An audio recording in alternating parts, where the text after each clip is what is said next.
Hello বন্ধুরা, পুজো তো প্রায় চলেই এসেছে। হয়তো তোমাদের শপিং কারো শুরু হয়ে গেছে, বাট আমি আজ শপিং করতে আসিনি, একটু জাস্ট ঘুরতেই এসেছিলাম মলের মধ্যে, কারণ অনেক দিন বাড়ি থেকে বেরোনো হয়নি। তবে ফার্স্টে গেছিলাম ম্যাক্সে, আর এই ক্রপ টপগুলো তো দারুণ ছিল, আর আমার এই ক্রপ টপটা ভীষণ পছন্দ হয়েছিল, বাট আমি কিনিনি কারণ ওই সাইজটা আমার ছিল না।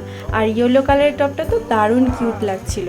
তো ওখানে কিছু জিনিস ট্রাই করার পরে সোজা চলে গেলাম স্মার্ট বাজারে। সেখানে গিয়ে কিছু ফাস্টফুড দেখছিলাম, যেগুলো ড্রাই ফ্রুট অনেকগুলোই ছিল, আর এই জুসগুলো তো আমার খুব পছন্দের ছিল, বাট সেভাবে কিনলাম না।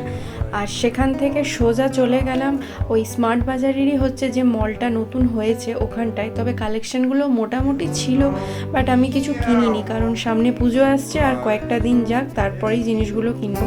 আর এই স্লিভসগুলো আমার দারুণ লাগছিল, তবে আমার সাইজে আমি একটাও পাইনি। আজকে সত্যি আমার ভাগ্যটা খারাপ ছিল।